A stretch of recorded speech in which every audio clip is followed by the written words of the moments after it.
America, Israel, Iran యుద్ధం బుధవారం నాటికి 5వ రోజుకు చేరింది.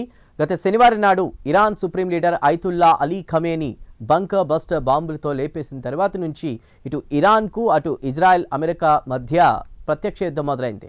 అయితే ఇక్కడ ఆశ్చర్యం కలిగించే అంశం ఏంటంటే ఇరాన్ తన పొరుగున ఉన్నటువంటి గల్ఫ్ దేశాలపై విచ్చలవిడిగా డ్రోన్లు, మిజైల్స్తో దాడులు చేసి నిలువునా వణికిస్తోంది.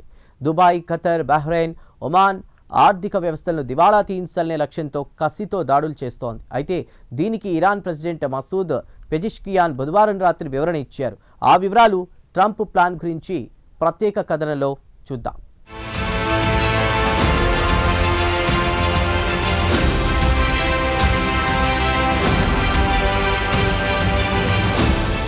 మిడిల్ ఈస్ట్ యుద్ధం యావత్ ప్రపంచ ఆర్థిక వ్యవస్థను దెబ్బతీసేలా ఉంది. ప్రపంచవ్యాప్తంగా చమురు కొరత ఏర్పడే అవకాశం కనిపిస్తోంది. ఇక అసలు విషయానికి వస్తే ఇరాన్, అమెరికా, ఇజ్రాయెల్ మధ్య బుధవారం నాడు యుద్ధం 5వ రోజుకు చేరుకుంది.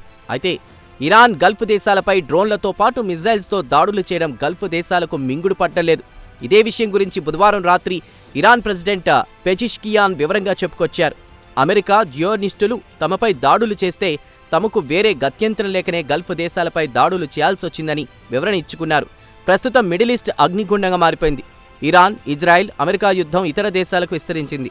ఇరాన్ విదేశాంగ మంత్రి సయ్యద్ అబ్బాస్ అర్గాచి మాట్లాడుతూ తమపై అమెరికా, ఇజ్రాయెల్లు కలిసికట్టుగా దాడులు చేస్తున్నాయి. టెహ్రాన్ తనను తాను రక్షించుకోవడానికి దృఢ సంకల్పంతో ఉందన్నారు. ఇది అమెరికా, ఇజ్రాయెల్ దురాక్రమణగా ఆయన అభివర్ణించారు. పొరుగు దేశాలపై దాడులు చేయాలనే ఉద్దేశం తమకు లేదన్నారు ఇరాన్ విదేశాంగ మంత్రి. ఇక అసలు విషయానికొస్తే గల్ఫ్ దేశాలు అమెరికాకు కొమ్ము కాస్తుంటాయి. ఉదాహరణకు Saudi Arabia crown prince MBS ట్రంప్తో రాసుకు పూసుకు తిరుగుతున్న విషయం బహిరంగ రహస్యమే. అదీకాక ఎంబీఎస్ ట్రంప్పై ఒత్తిడి తెచ్చి ఇరాన్పై దాడులు చేయాలని పట్టుబట్టి మరీ దాడులు చేయించాడన్న వార్తలు గ్లోబల్ మీడియాలో పెద్ద ఎత్తునొచ్చాయి. కాబట్టి ఇరాన్ ఇక చూస్తూ ఊరుకుంటే లాభం లేదనుకుని ఇటు దుబాయ్, అటు రియాద్పై డ్రోన్లతో పాటు మిసైల్స్తో దాడులు చేసి నిలువునా వణికించింది.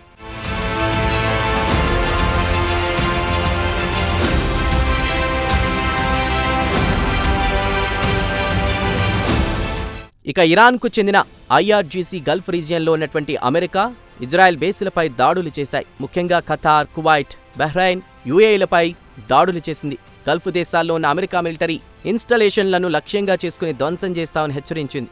ఇదిలా ఉండగా ఇజ్రాయెల్ కూడా టెహ్రాన్లో సుమారు డజన్ కమాండ్ సెంటర్లపై దాడులు చేసింది. టెహ్రాన్లోని ఇంటర్నల్ సెక్యూరిటీ ఫెసిలిటీ, బాసిజ్ పారామిలిటరీ సైట్స్పై దాడులు చేసింది. ప్రతీకారంగా ఇరాన్ కూడా జెరూసలేంతో పాటు టెల్ అవీవ్పై మిసైల్స్ ప్రయోగించింది. ఈ 2 నగరాలతో పాటు ఇజ్రాయెల్లోని పలు నగరాల్లో ఎయిర్ రైడ్ సైరన్స్ వినిపించాయి. అయితే మిసైల్స్ దాడుల వల్ల ప్రాణ నష్టం జరగలేదని ఇజ్రాయెల్ అధికారులు చెప్తున్నారు. ఇక లెబనాన్ దక్షిణ దిశగా ఉన్న పట్టణాల్లో బీరూట్తో పాటు పలు చోట్ల ఇజ్రాయెల్ దాడులు చేసింది. ఈ దాడుల్లో 6 మంది పౌరులు ప్రాణాలు కోల్పోగా 8 మంది గాయపడ్డారు. ఇదిలా ఉండగా ఇరాన్కు చెందిన ఐఆర్జీసీ దుబాయ్లో ఉన్నటువంటి యుఎస్ మిలిటరీ బేస్పై బుధవారం నాడు దాడులు చేసింది. ఈ దాడిలో సుమారు 100 మంది యుఎస్ మెరైన్లు చనిపోయారని వెల్లడించింది. దాడి చేసినప్పుడు మిలిటరీ బేస్లో సుమారు 160 మంది మెరైన్లున్నారని తమకు ఇంటెలిజెన్స్ సమాచారం ద్వారా తెలిసిందని పేర్కొంది. తాము డ్రోన్లు, మిజైల్స్ ద్వారా దాడి చేయడం వల్ల సుమారు 100 మంది మెరైన్లను అమెరికా కోల్పోయిందని ఇరాన్కు చెందిన మెహర్ న్యూస్ ఏజెన్సీ కూడా తెలిపింది. ఇదిలా ఉండగా బుధవారం నాడు దేశవ్యాప్తంగా అంధకారంలో మునిగిపోయింది. దేశంలోని చాలా ప్రాంతాల్లో విద్యుత్ సరఫరా లేక ప్రజలు చీకట్లో మగ్గాల్సొచ్చింది. అధికారులు విద్యుత్ ట్రిప్ కావడానికి గల కారణాలేంటో చూస్తున్నారు. యుద్ధ ప్రాతిపదికన విద్యుత్ పునరుద్ధరణకు అధికారులు కృషి చేస్తున్నారు. ఇదిలా ఉండగా ఇరాన్కు చెందిన కుర్దిస్తాన్ ప్రావిన్స్లో బుధవారం నాడు భారీ పేలుళ్లు వినిపించాయి. 5వ రోజు అమెరికా, ఇజ్రాయెల్లు ఇరాన్లోని బానిష్ నగరంలో ఉదయం బాంబులు వేశాయి. ఈ వీడియోలు సోషల్ మీడియాలో షేర్ చేశారు. కాగా ఇక్కడ ఇరాన్కు చెందిన రెవల్యూషనరీ గార్డ్ బేస్ ఉందని చెప్తున్నారు. అందుకే దాడులు జరిగినట్లు తెలుస్తోంది. అలాగే ఇరాక్, కుర్దిస్తాన్ సరిహద్దుల్లో కూడా పలు చోట్ల పేలుళ్ల శబ్దాలు వినిపించాయి. అయితే సిఎన్ఎన్లో వస్తున్న వార్తల సమాచారం ప్రకారం సిఐఏ అధికారులు కుర్దిష్ దళాలకు ఆయుధాలు, డబ్బు ఇచ్చి మిలిటరీ సపోర్ట్ ఇచ్చి ఇరాన్పై దాడులు చేయించాలని ఎత్తుగడ వేస్తోందని పేర్కొంది. కాగా ఇరాక్ పొరుగున ఉన్న కుర్దిష్లకు అమెరికాతో సన్నిహిత సంబంధాలున్నాయి. 2003లో కుర్దుల మద్దతుతో సద్దాం హుస్సేన్ ప్రభుత్వాన్ని కూల్చివేసింది అమెరికా. కుర్దులకు వాషింగ్టన్ డబ్బుతో పాటు ఆయుధాలు ఇవ్వడమే కాకుండా కుర్దిష్ ఫైటర్లకు శిక్షణ కూడా ఇచ్చింది. సిరియా మాజీ ప్రెసిడెంట్ బషర్ అల్ అసద్కు వ్యతిరేకంగా పోరాటానికి దించింది. ఇక అమెరికాకు చెందినటువంటి సిఐఏ ప్రపంచంలో పలు దేశాల్లో రెబల్స్ను తయారు చేసి వారికి ఆయుధాలపై శిక్షణ ఇచ్చి అక్కడ ప్రభుత్వాలను కూల్చిన ఘనత కొన్ని దశాబ్దాల నుంచి కొనసాగుతోంది. అమెరికా పాలసీని వ్యతిరేకిస్తే ఇక అంతే సంగతులు. ఎంత బలమైన ప్రభుత్వం ఉన్నా కూలాల్సిందే.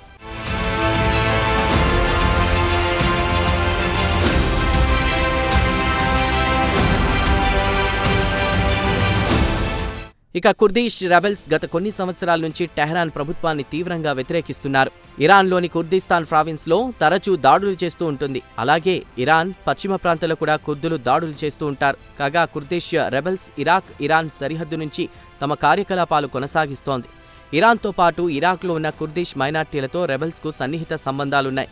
ఒకవేళ కుర్దులు ఇరాన్పై దాడులకు తెగబడితే అంతర్యుద్ధం మొదలయ్యే అవకాశాలున్నాయని ఇరాన్ రాజకీయ విశ్లేషకులు అభిప్రాయపడుతున్నారు. ఇక CNN అందిస్తున్న సమాచారం ప్రకారం బుధవారం నాడు CAI అధికారులు కుర్దిష్కు సంబంధించిన వివిధ గ్రూపులతో చర్చలు జరిపినట్లు వెల్లడించింది. ఇక అమెరికా అధికారులు CNNతో మాట్లాడుతూ ఇరాన్లో అంతర్గతంగా కుర్దులతో అల్లర్లు సృష్టించి ఉత్తర ఇరాన్లో అధికారాన్ని హస్తగతం చేసుకుంటే ఆ ఏరియా ఇజ్రాయెల్కు బఫర్ జోన్గా ఏర్పాటు చేయాలనేది అమెరికా ఉద్దేశంగా కనిపిస్తోంది అని CNN పేర్కొంది. ఇదిలా ఉండగా మంగళవారం నాడు democratic party of Iranian Kurdistan లేదా KDPI చీఫ్ ముస్తాఫా హిజ్రీతో ట్రంప్ ఫోన్లో మాట్లాడారని CNN వెల్లడించింది. కుర్దిష్ అధికారుల సమాచారం ప్రకారం రాబోయే రోజుల్లో కుర్దిష్ గ్రూప్ కూడా పశ్చిమ ఇరాన్లో ఇరాన్కు వ్యతిరేకంగా గ్రౌండ్ ఆపరేషన్ ప్రారంభిస్తుందని చెబుతున్నారు. ఇదిలా ఉండగా గత శనివారం నాడు టెహ్రాన్లోని ఖమేనీ నివాసంపై బాంబుల వర్షం కురిపించిన తరువాత ఆదివారం నాడు ట్రంప్ ఇరాక్లో ఉన్నటువంటి 2 కుర్దిష్ గ్రూప్ నాయకులు మసైద్ బార్గాని, ఆయన KDPIకి నాయకత్వం వహిస్తున్నారు. మరో నాయకుడు బాఫెల్ తలాబానీ, ఆయన పాట్రియాటిక్ యూనియన్ ఆఫ్ కుర్దిస్తాన్ లేదా PUKకు నేతృత్వం వహిస్తున్నారు. అయితే విశ్వసనీయ వర్గాల సమాచారం ప్రకారం ఇజ్రాయెల్ ప్రధానమంత్రి బెంజమిన్ నెతన్యాహు గత కొన్ని నెలల నుంచి లాబియింగ్ చేసి అమెరికా కుర్దుల మధ్య చర్చలకు పునాదులు వేసినట్లు చెబుతున్నారు. ఇక ఇజ్రాయెల్కు చెందిన ఇంటెలిజెన్స్ నెట్వర్క్ ఇరాన్, ఇరాక్, సిరియాలో ఉన్నటువంటి కుర్దిష్ గ్రూపులతో కలిసి పనిచేస్తోంది. కుర్దిష్ నాయకుడు బాఫెల్ తలాబానీ మాత్రం ట్రంప్తో చర్చించానని అంగీకరించారు. ఇక మిడిల్ ఈస్ట్ రాజకీయ విశ్లేషకుల అంచనా ప్రకారం అమెరికా ఇరాన్లో ప్రభుత్వాన్ని కూల్చాలని చూస్తోంది. దానికోసం ఇరాన్లోని కుర్దులను ప్రభుత్వానికి వ్యతిరేకంగా ఎగదోస్తోంది. ఇక కుర్దిష్ గ్రూపులకు ఇరాన్లో పెద్దగా మద్దతు లేదని చెప్తున్నారు. ట్రంప్ కుర్దిష్ గ్రూపులకు మద్దతు పలికి తన లక్ష్యాన్ని వీలైనంత త్వరగా సాధించుకోవాలని చూస్తున్నాడు. ఇరాన్లో ప్రభుత్వాన్ని కూల్చడం ట్రంప్ ప్రధాన లక్ష్యం. అయితే అమెరికా మాత్రం ఎలాంటి బాధ్యత లేకుండా పేరుకే ప్రభుత్వాన్ని కూల్చేసి తన దారిన తాను వెళ్లిపోతోంది. ఇక ఇక్కడ ఇరాన్లో మళ్లీ అంతర్గత పోరు మొదలవుతోంది. అమెరికాకు కూడా కావాల్సింది అదే కదా అని అంటున్నారు మిడిల్ ఈస్ట్ విశ్లేషకులు. కుర్దిష్ గ్రూపుల విషయానికొస్తే ఈ మైనార్టీ గ్రూప్ మిడిల్ ఈస్ట్ అంతా విస్తరించింది. వారికి సొంతంగా తమదంటూ దేశమూ లేదు. అయితే వారి సాంప్రదాయాలు, భాషలు స్థానిక ఇరాన్ల మాదిరిగానే ఒకటిగానే ఉంటాయి. అయితే కుర్దిష్ గ్రూపులు కొన్ని దశాబ్దాల నుంచి తుర్కియా, సిరియా, ఇరాన్లలో సొంత ప్రభుత్వం ఏర్పాటు చేయాలని పోరాడుతూనే ఉన్నాయి. ఇరాకీ కుర్దులకు అమెరికా మద్దతు తెలుపుతూ ఉంటుంది. సద్దాం హుస్సేన్ను గద్దెదించడానికి కుర్దుల మద్దతు తీసుకుంది అమెరికా. కాగా తుర్కియా కుర్దిస్తాన్ వర్కర్స్ పార్టీని టెర్రర్ గ్రూపుగా ప్రకటించింది. మరి కుర్దులను అడ్డుపెట్టుకుని ఇరాక్లో సద్దాం ప్రభుత్వాన్ని కూల్చినట్లు ఇరాన్లో మసూద్ పెజిష్కియాన్ ప్రభుత్వాన్ని కూలిస్తాడో లేదో కాలమే చెప్పాలి.